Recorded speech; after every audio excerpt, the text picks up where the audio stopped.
Hello, everybody. Happy Friday. Welcome back to Beyond the Steps. This is a show where we chat with guest experts every single week to break down one question from a wide range of issues affecting performance athletes, anything from racism to gender inequities, sex abuse and prevention, nutrition, psychology, and science. We've got it all. I'm Bree Zabrowski, co-founder and CEO of Apollo Performance Wear, here with my co-host, friend, entrepreneur, dance educator, and social justice advocate, Melissa McDaniel Grisham of Turning Point Dance Creations. Melissa, happy Friday. Happy Friday.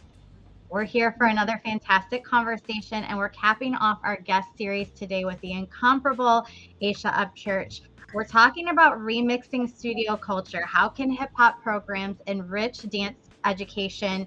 If you missed the first two episodes in this series, please make sure you go back and or the first episode, I should say, of this series. Please make sure and go back and listen. Melissa, for our friends just tuning in, tell us more about Aysha. Aysha Upchurch is an entrepreneur, artist, educator, and consultant who creates, facilitates, and designs for radical change. She's a seed planter, soil agitator, and weaves her passion into her commitment as the critical arts, pedagogy, youth advocacy, social justice, and transformative education. Radical change means shaking up the old, expanding the boundaries of what's possible, and centering joy in the process. That's the key, centering joy in the process so you can keep going. Whether on the stage or in the classroom or the boardroom, Aysha quite literally on the move shows what it means to be dope, dismantling oppression, pushing education. And Isha is a fave of ours, has been back many times. Happy to have her here. And thank you so much for being with us today, Isha. It's always a pleasure. Thank you for having me back. I mean, until y'all sick of me, prepare to be sick of me. Nope, nope, can't Not happen. happening. Thank you. I'm glad to be in conversation with you all today. Yeah, so Aisha, what like before we get started, what are you seeing in the hip hop community, as in the hip hop dance community? Are you seeing some evolution in people embracing the education behind it all? Are you seeing any trends or any shifts that are happening this year? Well, I mean, first of all, that's a very, very large, yeah, Some community. in summary, I guess. Yeah, and this is a year where we in the larger hip hop community are celebrating and commemorating 50 years. So we know that the culture and all that feeds it started before the date that's being recognized. It is nice that I think in different circles, in education circles, in conferences, in academia, in community circles, that I mean, we see it on award shows, that it's really nice to have people pause and go, wow, 50 years of hip hop culture. And I think that really, really founds and grounds anything that I might be able to offer in terms of what's happening is right now the world has enjoying a moment to think about what in the past 50 years hip hop has touched when people didn't think that it was going to be anything beyond this passing trend. Mm-hmm. See that like for something to exist for 50 plus years, it has a genesis, it has a rhyme and a reason, and it has something pretty potent and powerful to it. And so the avenues are ripe in education and what that looks like in community spaces, in quote unquote formal education spaces, in conversations. There's a lot popping off right now. And I think in the dance umbrella of that community, I continue to feel affirmed by meeting and joining and learning a lot from folks who've really dedicated themselves to tracking that history and being storytellers to help make sure people understand here's what happened in the first 50 and there's so much space to keep growing. Yeah, thank you. So let's talk about what it means to have a studio culture of any kind, really. We often hear about toxic cultures, healthy cultures, competitive cultures, but overall, what does having a studio culture mean to you? Whew. Well, I guess if we get to put on our aspirational lens, one, because I think all of those kind of headings that you offered are definitely experiences and charges around studio cultures that I've experienced, from the benevolent to the kind of superficially inclusive to the more intentionally inclusive to low-key toxic, but don't nobody know because everybody's drinking the toxic water. So to kind of like freedom dream a bit around what does studio culture mean to me, and as a reflection of what I try to bring to any space. I think any learning space, whether that's a dance studio, a college classroom, a PD session with adult learners or staff. I think any of those spaces, there's a ripe opportunity, of course, like as Melissa shared in the bio, to center joy. And so studio cultures can be joy centered, and that requires honesty to admit what you know and what you don't know. And I think a beautiful studio culture would be one where folks are intentional around being honest with students and staff around here's what we know, what we're offering, here's some blind spots, here's an intentional and strategic plan to address those blind spots versus just kind of fill them in with something. And so I think there's room for studio culture to be more honest. And in that, I think it really will open up more avenues for folks to experience the joy in their learning of the craft, but also appreciating that they are literally buying into, investing into, funding a space that has their well-being considered and not just like transactional. Oh, this thing is cool. You'll pay $50,000 for it. We'll take this. Mhm. So I think there's Right. room right now, and then a lot of the conversations that you all are throwing out there. There's room for us to have more honest studio cultures. So that's a great segue into the next question, which is, how do you suggest someone begin to even assess what their studio culture is if they're out there listening and thinking, I don't know what my studio culture is. I have no idea. And coming from a very honest place, where do they even begin? I think any type of audit of where am I, what am I doing? Some folks you have to be willing to actually have an honest conversation with yourself, right? Like if I ran a studio and it reflected my interests and my quote unquote expertise, I have to have an honest conversation with self if I were leading that studio and go, um, have I been telling people that my dance studio offers everything? Or is the actual truth that I've been selective around what I offer? And whatever the answer to that is, can you sit with like, okay, actually, I haven't been offering everything. And I'm going to give myself and this organization permission to then be intentionally selective around what we offer to make sure that we have educators our teaching staff, our teaching artists, that their knowledge and development is being nurtured so that this specific thing that we're offering, we're doing it at our best level. And if you are being more broad, like well, actually we do cover a lot, sitting with your dance instructors, sitting with yourself and going, do I know? Do I think I have some awareness of what my dance teachers know and are doing? Yeah, because I feel like often in dance, like we'll see people create environments based on what they think everybody wants or what they know. They'll just take what they know and kind of, spin that off or regurgitate that instead of really going, does this accurately and authentically represent what we do, who I am, where I want to go, and what I want to, put out to the world, right? So authenticity probably too. Yeah, I just mean like if I want to have a percussive dance studio, but I labeled my studio, all dances happen here, right? So people won't have a frame, but then they realize, oh, you just have tap, flamenco, plug-in, step. I might want to go, you know what? I had an intention, but in practice, I really should call it all stepping or all, noisy soul noise or whatever, because really I have a focus on this. And so folks can just, without judgment, right? Right. Ask yourself, like, what's on the table actually? Yeah. Yeah.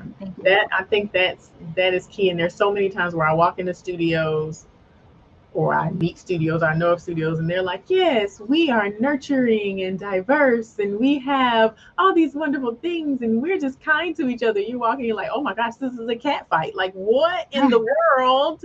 What? Like, I haven't even been here 5 minutes, and this is Yeah. nothing like what you're saying. Or even more, and this gets into probably, I think it's probably a show that we've done before actually with Aysha, that you see these images on social media of children of all races and all backgrounds, and you see that we offer a wide range, and you go in and It's there's not that. absolutely no representation at the faculty level, no representation at the student level of what it is that you're putting out there. So that audit, that true audit, like you said, without judgment, of going, okay, I'm not walking the walk here. I'm talking, but I'm not walking the walk, I think is very, very important. Well, Um, and to expand on that too, like it can feel very disjointed when, the owner of a studio may have one vision, but then the educators that work at the studio that are the ones kind of executing in the classroom and all the things, they're not on the same page. And so there's also that studio culture with the best of intentions could be A, but the educators are portraying B, C, D, E, and F over here, right? So that's important too, I think. mhm. Yeah. Yeah, and then that's an opportunity. Like, listen, cat herding is nobody's friend. And cat herding means one, trying to wrangle adults' schedules to meet each other. And then two, the other side of cat herding is like honest conversations with adults who we set in our ways and we have all our best intentions. And it's like what it is a business. And businesses, unless you have an intentionally like collective leadership model, Yeah. if it's my studio, and I'm not saying in this like, conceited way, but like, listen, I started the thing, I hired you, here's our mission, here's the contract. I'm noticing there's some incongruence. Then we've got to have a call into the mat, come into the floor and see if for the love of what the mission is, can we get some congruency? Mm-hmm. Yeah. If not, that's when you walk, I believe maybe that's when you walk into a cat fight situation because there's a mission on the wall, but you have a lot of folks who've not actually bought into it and are not Yeah. communicating what they're doing in their practice. And, sometimes, listen, and you've got to also, like, I know from experience, I've experienced, like, feeling like I was at a studio I love, but I noticed my teaching style. I noticed the way that I particularly thought about hip hop and street dance being represented in the studio wasn't necessarily in alignment with their Mm-hmm. bottom line. And Mm-hmm. I was like, I don't think everybody should be teaching this class. Mm-hmm. But y'all seem happy to let these people who don't train in this teach this stuff. Mm-hmm. So I can leave. And Right. that's fine. Right. Exactly. But that's Before, me going to leadership and going, I recognize incongruency. right. And that's just how Aysha rolls. If I realize it looked like a duck, but it smelled like peanut butter, I'm gonna talk to somebody about it. Right. Exactly. This is not a duck. This That's is this isn't a duck, this is okay? peanut butter in the shape of it. So before we jump into the meat of the topic, I want to get a clear understanding of, because we're going to talk about hip hop programs. What do you consider a program? Because I think some people fail to think about the long game. Like when they're deciding if they want to offer a hip hop class, that should be the basis for eventually offering a hip hop program. Well, Like, they are not the same. Class and yeah, program are not the class same. and Just because program you have hip hop classes doesn't mean you have a hip hop program. right, Right. exactly, exactly. Yeah. It doesn't mean the same thing. But I guess I want to hear your thoughts on encouraging people to understand that if you can't start where you can, if you can only offer a class right now, offer it in a way that it can be built upon in an authentic way. Is that something you would suggest, or would you say, okay, you have to build a whole curriculum and you have to be ready to throw the whole program in immediately, or would you, Or don't do it. or don't Or do it? don't do it. Yeah. Honestly, I think it's this goes back to the honesty self check, right? I think it's some hybrid of all of those things based on your honesty.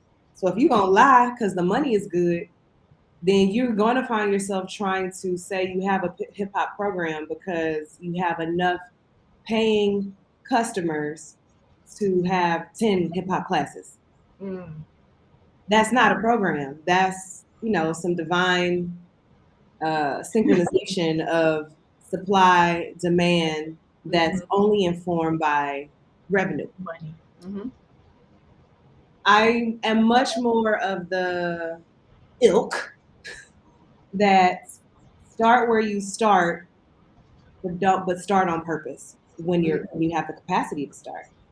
So if you're a new studio, or maybe you're like a mid-year, not mid-career, but you've been around for a minute, and you're saying, maybe we have a hip hop class. That's only an idea. Don't start having the class just because you have an idea, because I think we have some people interested. So that to me is like, we have an idea and it might happen to meet a demand. What happens when that demand multiplies? Are you ready to have another class of the same level and then the next level? And do you have teachers for the next level? Or do you have relationships with other organizations, even other dance studios? And I know that is so unsexy. I know we actually sharing is caring, but we don't believe that when it comes to students.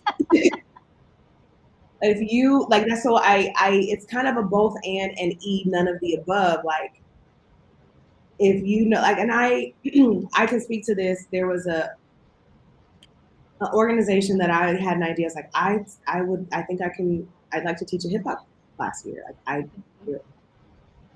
I did it. And while I was a part of that program, I did it. And then, I was like, okay, I think it's time for me to, not because anything was wrong with the program, but just life. I was like, okay, this is very seasonal and I'm going to be off traveling, whatever. And they're like, oh, but there's got such good demand. And do you think so-and-so could teach it? And I'm like, I mean, they were a good student, but they haven't really done the work. And they tried to bring in other people who could teach well, and it looked like they had done some training. But fundamentally, those folks were not people seeped into understanding the roots of the culture, the economic movement. So in that way, some part of me feels like, oh, maybe I should have just kept my good idea to myself, because I wasn't thinking about the capacity of this organization to sustain the very intentional, historically grounded curriculum that I developed and implemented. Yeah. Right. Exactly. So if folks are looking for a quick answer, a quick fix, I don't have one. It might be like we have the capacity. But also, programming could mean we have a class and we don't have a teacher who can take on the next level, but we have the resources, we have the ingenuity to think about the resources that we do have, to intentionally have these seasonal workshops while we're trying to figure out how we have a sustained teacher for that level. Like, constantly got to think creatively. Right. I mean, what I hear and what I feel is in that is start, like you said, on purpose. But if you don't have the intention of maintaining it with a level of integrity, then don't start. And if you start and you don't have the roadmap yet, figure out the ways that you make, different turns and make it work as best you can, but make it work with integrity is what I hear. And also, like, start honestly. If you know what we have a capacity to do before we put this thing on as a sustained class that's always going to be offered, maybe for a season, for whatever reasons, you have somebody who's visiting in the area, or you have someone who's there, or you can have the resources to contract somebody for 6 weeks. Say, hey, we're one time only, we're doing this, because you're trying to use that as kind of like formative assessment or some type of just diagnostic onto like, okay, what would it take for us to keep this going? But then you're not also kind of putting yourself into a situation where you have to renege and put them books back if you play spades by saying, oh, we're starting this hip hop programming, and you really only had a dedicated person who could take that on. So like, just be honest, like, we're doing this exploratory one-time offering. But I think people, like, being honest, unfortunately, hasn't been the sexiest option for folks. Right. Yeah, totally. It totally hasn't. And we'll get to that. That's a whole different show. If you're just joining us, we are talking to Aysha Upchurch about remixing your studio culture, and how hip hop programs can enrich your studio culture. If you want to catch this episode from the beginning, you can find it on YouTube and Facebook at Apollo Performance and at TP Dance Creations. Please share. Please comment. We want to know what your thoughts are, but definitely share this episode because I've already gotten some great nuggets, and I think there are going to be even more great nuggets as we continue to talk with Aysha today. So, hip hop programs, along the same vein of what we are talking about, are often considered to be auxiliary.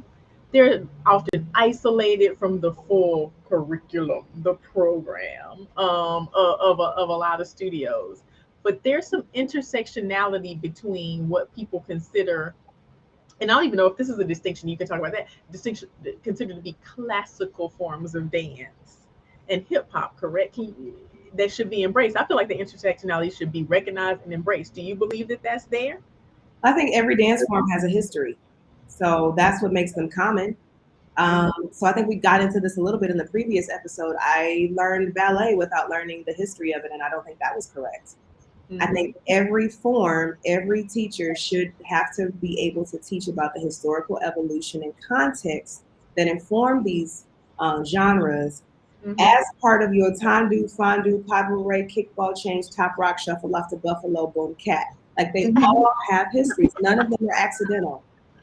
They may be all started with an idea, with riffing, with improv, but they all have histories, every single form. And I think what the lesson maybe from, with, or through hip hop culture is because it's such an umbrella.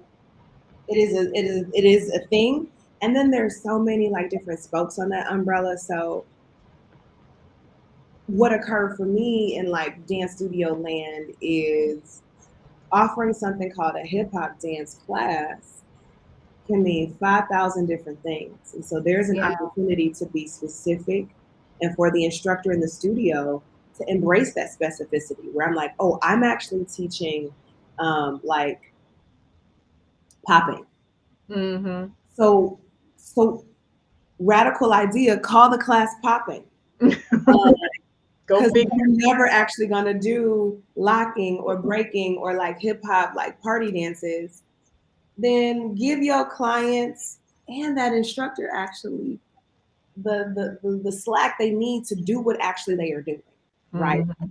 This takes me back to the first conversation we ever had with you, where we were talking about particularly little kids hip hop classes, right? And how often you'll see it as like pre-jazz hip hop or even like jazz funk or hip hop 4 to 6 year olds. Like, is it really hip hop? Probably not. Like, call it what it is, right? That's what you said that years ago. Call it what it is. Call it what it is. Like, yeah, I'm. Thank you for running my receipts. I'm consistent, right? And she you are. I remember it stuck with me because I mean it's so true. But like, even like, can you teach hip hop to 4 to 6 year olds? The answer is absolutely not. No, it's yes, absolutely. You really? You think so? Can you teach ballet to 4 to 6 year olds? Can you teach tap? Yeah. I'm saying things that I've my first foray into dancing, and I just did it. Like, I've been teaching for 23 years now. Like, my first jump was tap to 5-year-olds. Yeah. Why wouldn't I teach tap if I'm there to teach tap? Right. That doesn't mean I can't come in there and start with like some wing and pullback combo.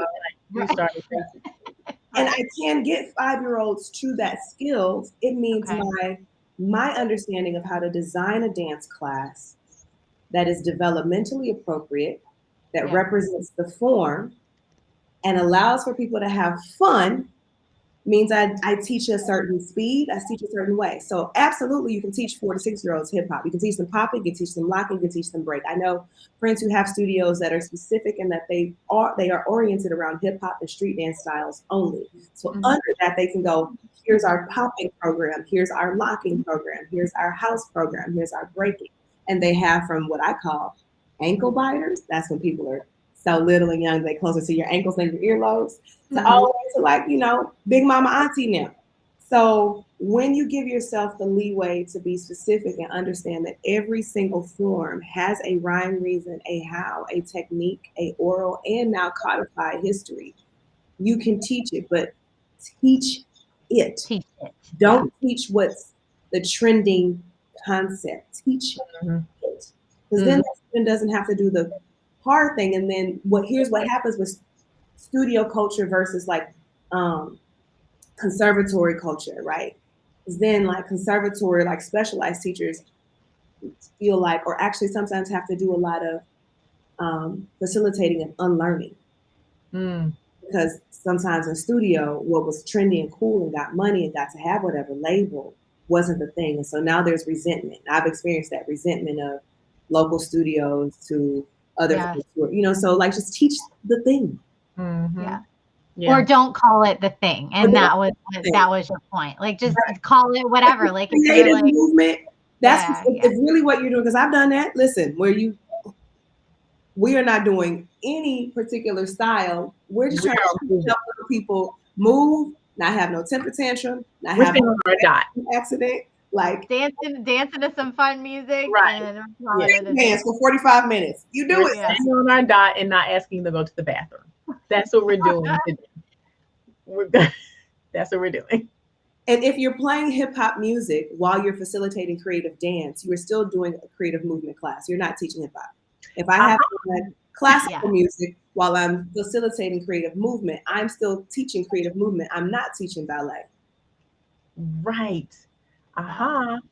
That is key, because I do think a lot of people go, "Oh, I'm just going to throw on this hip hop music and then now we have a hip hop class." And I also think, to your point about age levels and, can you teach little ones hip hop? You can do it. However, people fail to realize that there is a pedagogy that goes with There's hip-hop. levels to this, man. There's right, exactly.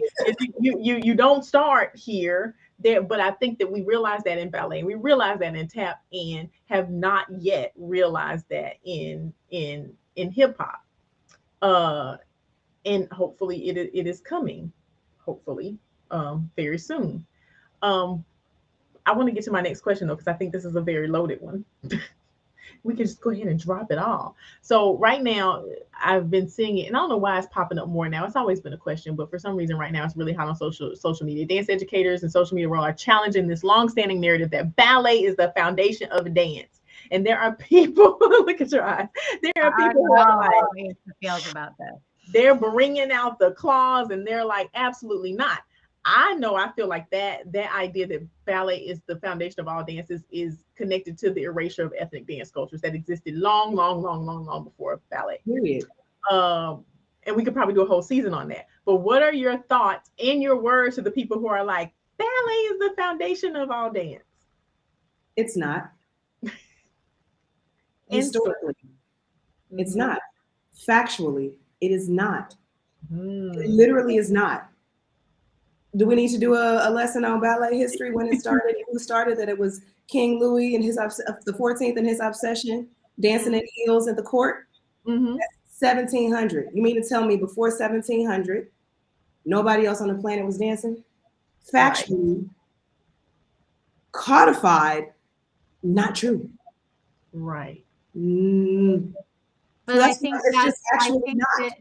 Yeah, but I think that's the problem, right? Is like you have one instructor that said that to their student, and those students get bigger or older, and then they start teaching and they say that because that's what they heard from their, like, there is no real like governing body or institution to really like provide the facts. And so we're leaving it up to all these individual instructors who pick and choose where they're getting their information.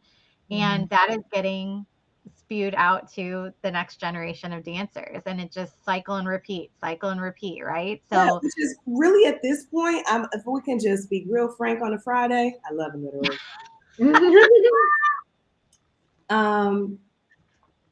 There's literally no other way I can say this, and I mean to say this in a restorative, healing way, and if it is harmful, that is not my intent. At this point in 2123, If you are of a certain age or more, if you up with me in the 40s, if you in the 30s and you are still saying that, on a base level, you are lazy. Mm-hmm. Because the ability to find and just easy, I'm just what I just did, like it ballet, we talking 1700, like it is, you mean to tell me there were like that's just that's like very easily researchable. You don't need a degree. That's lazy right now with the amount of research tool that you have from Google. Even a funky Wikipedia page will show you, take you to some dance that happened before 1700. Right. That's true. So one, two, if you are still toting that, it is because you are so unfortunately paralyzed by the weight of colonizing powers erasure of Mm-hmm. dance histories, plural. Mm-hmm. And that is so paralyzing to you to let go of that thing that you then choose to perpetuate what is factually, obviously not true. Right. Right. Do And so you if you are scared to, if you are in that place where you feel paralyzed because it runs counter for everything that you were fed and you never knew until now that you could find another option, I say sit with the discomfort. That is actually a short roller coaster. right. Getting to truth is actually like that discomfort on that part of the road. Some parts of the roller coaster ride, like that anticipation, that click, click in that first drop. If that were the whole experience of a roller coaster, nobody would ever go on another one. That is actually the short. The ride is so much longer, and then you do find the enjoyment. So, click, click, click. The drop is gonna come, but then there's a lot that opens up if you realize Mm-hmm. there's a way to tell the stories and the histories and herstories of dance that don't have to privilege ballet, Mm-hmm. that don't have to privilege, it doesn't have to privilege hip hop. Can we tell people that dance is all dance is world dance? Because it always was happening all over the world. But we do have to be able to talk about the reality that a lot of the forms that we enjoy have been co-opted, erased, and whitewashed because of people's discomfort with letting non-white bodies show up in spaces and have their stories. So we got to talk about that. Like twerking ain't new. People been shaking their hips side to side with knees bent, and that is what physically gonna happen. You bend your knees and shake them side to side, your butt's gonna move. That's a foundational movement in so many different indigenous cultures around the world that yes, predate the 1700s and the 1400s. Mm-hmm. Yeah. And it was part of ritual celebratory dances. Mm-hmm. Like we've got to be able to understand how to tell the history of movement in a way that gives back people's lives and their stories. So Mm-hmm. I encourage folks, if I hit you and it felt unfair on a Friday, you're also welcome. There's an opportunity. There's so many, as many resources as you can find on TikTok to hold that lie. There are 50 more now opening up with Truth Avenues. So True. just Mm-hmm. have the roller coaster. Get over the scary part. It's gonna be fine. Mm-hmm. Yeah. So this next question, I'm going to be very careful how I ask this, and I'm going to preface it with it is not anyone's responsibility to teach you anything. And I also remember you saying that from the first episode is that it's it's not your responsibility to educate anybody, right? Like we all have the responsibility when we know better to go and do the work and figure it out and put in the research and put in the time. But is there a spot for those that really want to learn? Yes, you can find it anywhere, but what are those go-to resources that you recommend as like a jumping off point for getting a better idea, getting a better understanding of how hip hop dance ties into dance history That are credible. that are credible? Yeah, thank Well, you. one, I will say, like, the crazy thing about that statement is, like, here's my consistency yet evolution. I don't believe it is my response. I think here's what really needs to be expanded upon with that really quickly is you don't get to corner me to educate you so that you can stay comfortable in light of truth. Mm-hmm. That, no, nobody gets to do that. I am an educator professionally. I actually enjoy helping, facilitating people learn nuggets that lead to liberation, joy, and more expression. Mm-hmm. So I am one person who does workshops, who does PDs. There are organizations, there are other people who have written right now. So right now I'm thinking about Intangible Roots with Marcel Durden.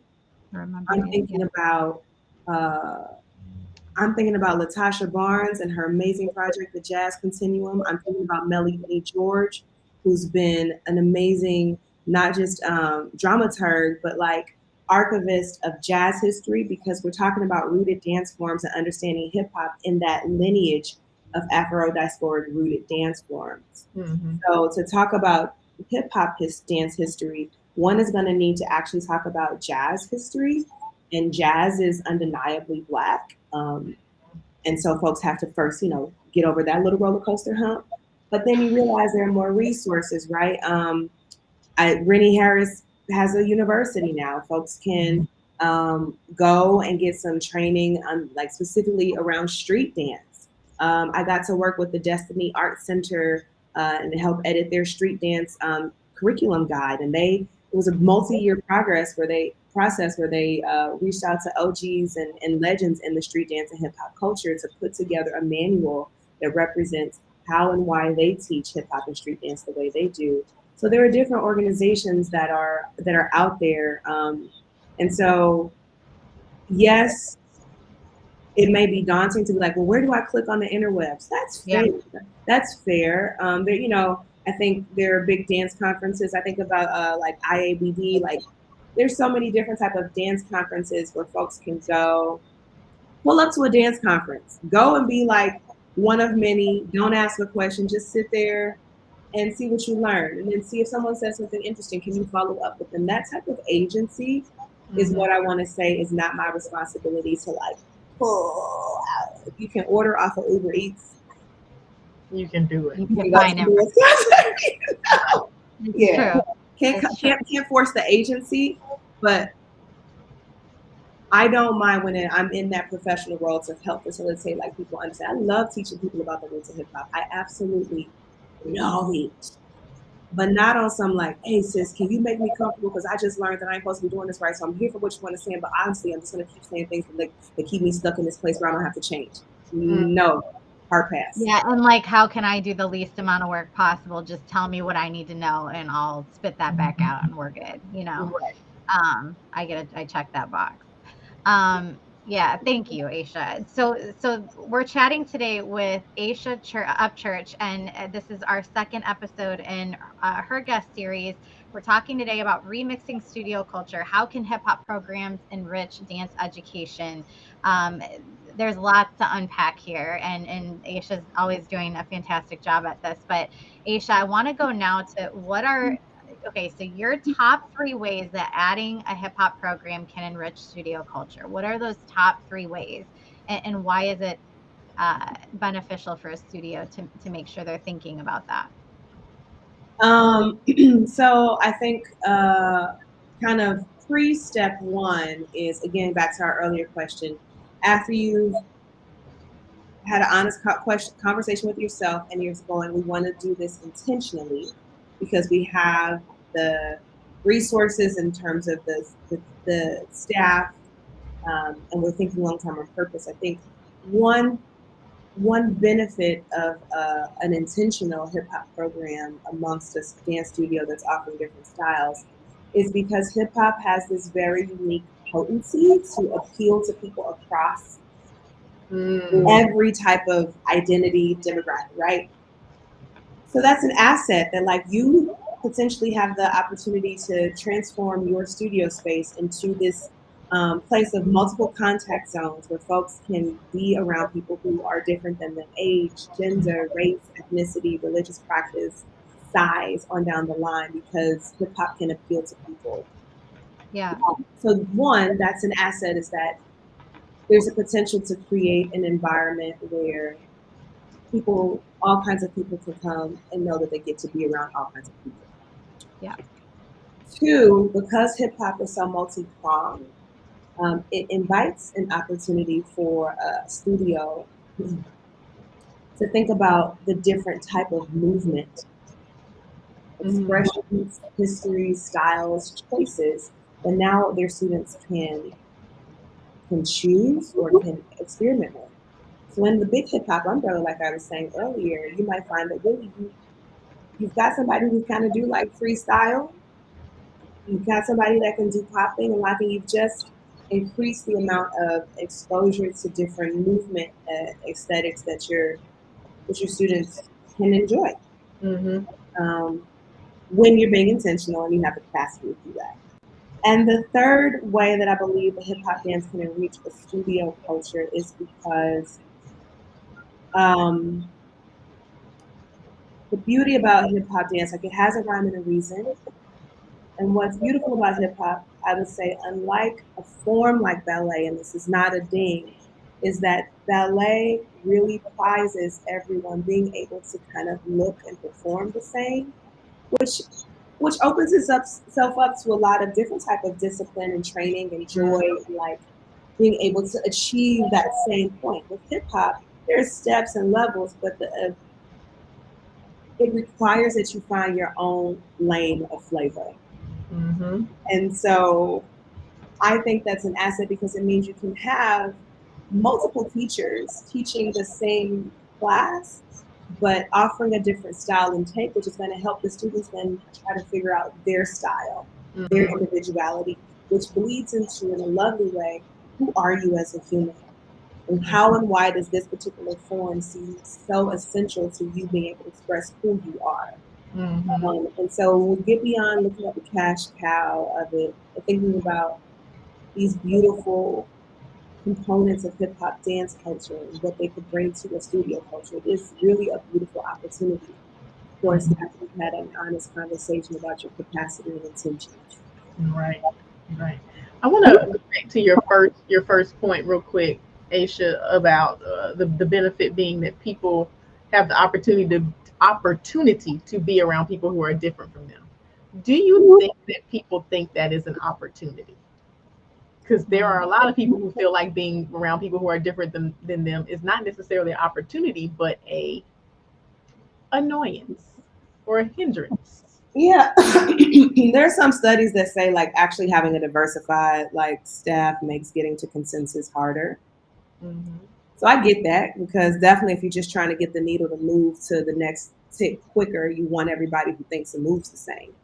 Mm-hmm. But the beauty that we miss, particularly around the beauty that, because the arts don't operate like a corporation, and thank God, the arts require so much individualized expression. It requires you to be able to listen to self around other people, taking information. And these are skills and assets that show up in so many different facets of life that regardless if someone sees it as an annoyance or a hindrance, it is always an opportunity.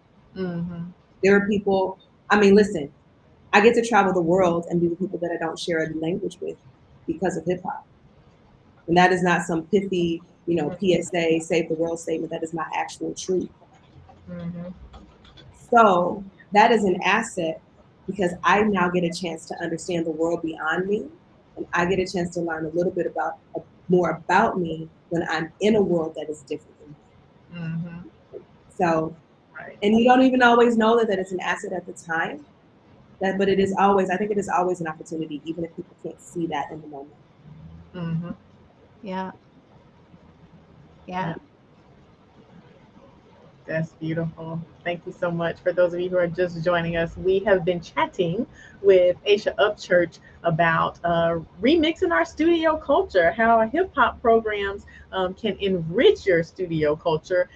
We're nearing the end of the episode, which makes me really, really sad. But the good news is that you can get this entire episode from the beginning, all the way from the start on YouTube and Facebook at Apollo Performance and at TP Dance Creations. Please share it once you pull it, share it with everybody that you possibly can, and drop your comments. We want to know what you think, how you feel, what you heard, what were your aha moments. We want to know all of that.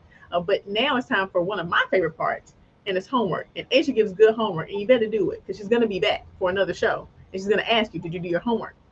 Yeah. And so, Look at Aisha, the yeah, and you know the drill, right? Like we want to talk now about what can everybody watching, what is the one thing that they can do to make an improvement and take baby steps to, to get to this enlightened place between now and next week. One step they can take. What is that for you?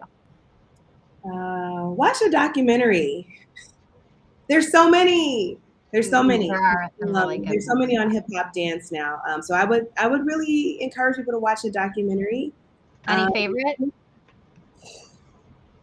One of my favorites just about hip hop culture and also showing the ties to Latinx culture. I love showing my students from mambo to hip hop. From what was the first part? From mambo to hip hop, a South Bronx tale. That's one of my favorites because it just helps people kind of go, oh, there's a rhyme and a reason to how and why this whole thing started. Mm-hmm. Yeah, love that. I mean, and where that's available on streaming services, Aysha? I think so. You know, I'm a little old school, so I don't know if you can see, but I do have like DVDs up there. I still own a DVD. No shame in that. I've got I would them too. never endorse piracy, but I do happen to know that I have seen a copy of it on YouTube. Okay. Awesome. Nice. Okay. Awesome. So we also encourage you to take our STEPS initiative. This is a 5-part online module course that you can take. Every module has been curated by an expert in their field, from racism to gender inequity, sex abuse and prevention, nutrition, psychology, and of course, dance, medicine, and science. It was the catalyst for this series. We encourage you to take it. It is by no means everything you need to know, not even close. But it does lay a foundation and give you tools and resources to explore further on your own. And that is completely free. So that is available on our website, and Melissa is going to pop that link in the up right now. And Aysha, how can people get in touch with you? Because I know you do consulting, you do all kinds of workshops. So how can people get in touch?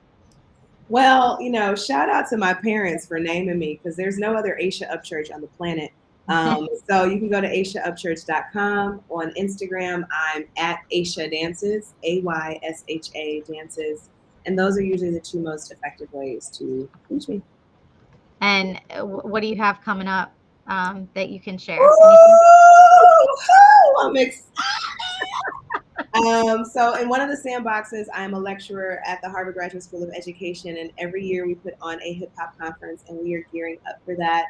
It's going to be a little bit of a block party, a little bit of a symposium, a little bit of a jam on April 28th and 29th. So that's what's coming next. So if people want to come up to Cambridge, Massachusetts and party with us, do it. Love it. Love it. Love it. And you're traveling. You're going to the Netherlands. I'm going to the Netherlands. I am a site manager, was also an artist educator with this organization called Next Level USA, which sends 4 hip hop artists to different countries to do 2-week community programming on cultural exchange, conflict transformation, entrepreneurship, and hip hop arts. So I'm going to be going to Netherlands. Yes. Are you still consulting with studios and stuff? Yes, because I don't sleep.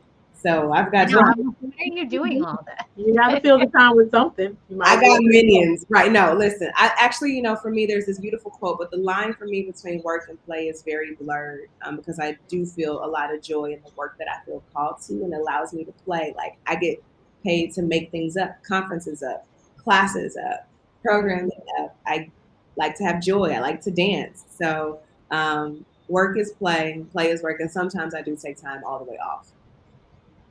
As you Good should. for you, as you should. Well, I'm glad that you did not take time all the way off and you were able to join us for our show today. Thank you so much. It is another great show. Looking forward to our 3rd show, so everybody be on the lookout for that. Thank you to everyone who watched Aysha's last show and this show and all the seasons of Beyond the Steps. This is season number 3. Thank you to Bree for being with me for 3 seasons. Doing this work. It has been an absolute pleasure. This Beyond the Steps is becoming a podcast, so please be on the lookout for that coming soon. Now you can watch and or listen all at the same time. Our next show is going to be next week, Friday, 3:30 Eastern Time, at Apollo Performance at TP Dance Creations on YouTube, and it's on the importance of prioritizing diversity and inclusivity in professional dance spaces. We're talking to Suzanne Purcell and Indira Cunningham from Confluence Dance Company. So that is a great episode, and I can't wait for you to see it. If you want to see any of our episodes, TP Dance Creations at Apollo Performance on YouTube. Catch it and share it. And until next time, do your homework and continue your journey beyond the steps. We'll see you Friday. Bye, everybody.